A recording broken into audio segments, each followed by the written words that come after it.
Bakr ibn Abdullohdan rivoyat qilib aytadilar, bir podshoh bor ekan, huzurida yaxshi majlislar bo'lib turar ekan.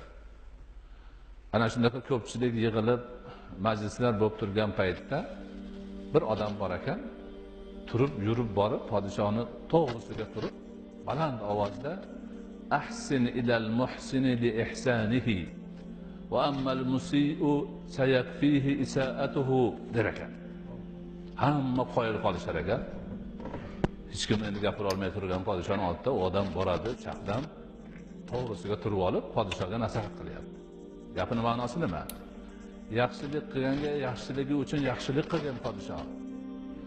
Yomonlik qilganni yomonligi o'zini boshiga yetadi degan gapni biz endi erkinroq tarjima qilyapmiz. Demak, podshohga nasihati shu yaxshilik qilgan odamlarni bir mukofotlab, yaxshilikka chorlab turgan. Yomonlikni mayli jazolamasang ham, yomonligi o'zining boshini yeydi degan gapni har kuni aytar ekan. Har majlisda aytar ekan. Bunga bir hasadgo'yni hasadi kelar ekan. Shuni o'rnida men bo'lib qolsamidan. Bu badbaxt har kuni hammani qoyil qilyapti, podshohning e'tiborini tortgan. Deb shu jizg'anay bo'lib yurib bir reja tuzibdi. Podshohga borib aytibdiki, podshohim o'sha haligi oldingizga chiqib gapiradigan bor-ku, ha. Sizni yomonlayapti. Nima deyapti? Podshohning og'zidaqa sassiq og'iz yo'q dunyoda. Podshohning og'zi sassiq deyapti. Qanaqa qilib isbotlaysan bu gapingni? Desa, oson. Oson. Yana bir kelganda chaqirasiz. Bu yoqqa kel oldimga, senga gapim bor deb oldingizga kelishga majbur qilasiz. O'shanda u burnini bekitib keladi, qarab turasiz debdi. Podshoh aka uni gapiga uchibdi-da, bo'pti. Men unga ko'rsatib qo'yaman debdi.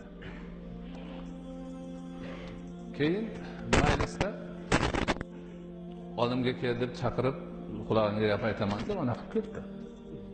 Desa, haligi gap to'g'ri ekanda deb qog'oz qalam olib keldi-da, yozibdi. Palonchi valiga mana shu maktubni olib borgan odamni so'yib, terisini shilib, ichiga somon tiqib menga yuborgan deb imzo qilib, nimaga solib, mana senga palonchi valiga bor debdi. Bu podshoh odatda faqat haligi gapni o'rnidan faqat mukofot yozar ekan, unaqa jazo yozmas ekan. Podshohdan kim xat oldi, mukofot bo'lishi aniq ekan, u butun dunyoga mashhur ekan. Haligi xatni olib xursand bo'lib ketyapsa, haligi hasadchi yo'ldan chiqibdi. Ha, og'ayni. Ya bizlarga ham podshohdan bir xat tegib qoldi. To'xta. Nima bo'ldi shunaqa? Ya, yaxshi odamsan, shuni menga ber. Yo'q desa, yo'q, menga ber, sen ham bir yaxshilik qil deb, xullas gapini gapirib boshqa qilib haligi xatni oldi. Olib, enaga valiyning oldiga borsa, xatni o'qib ko'rib, meni jallod chaqirdi. Do'voy bu menga emas edi, falonchisiga desa ham unamasdan terisiga somon tiqtiribdi. Ertasiga podshoh majlis qilsa, haligi oldiga gapiradigan yana kelayotganimiz. Va qarab, xat nima bo'ldi debdi.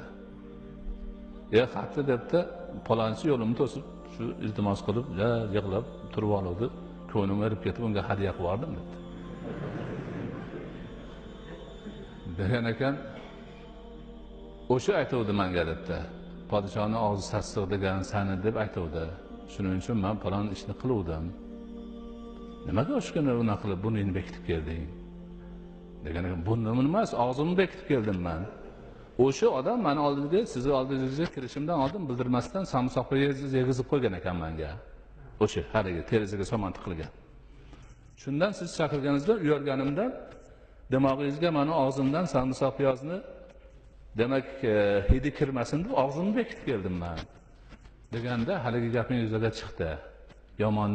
Yomonligi o'zini boshiga yetdi degan ekanlar. Imom G'azoliy mana shu demak rivoyatni o'zlarini Ihyo Ulumuddin kitoblarida keltiradi.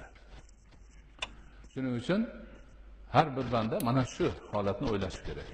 O'zi hasad qilib birovga choq qazisa, avvalo o'zini tushish xavfi bor.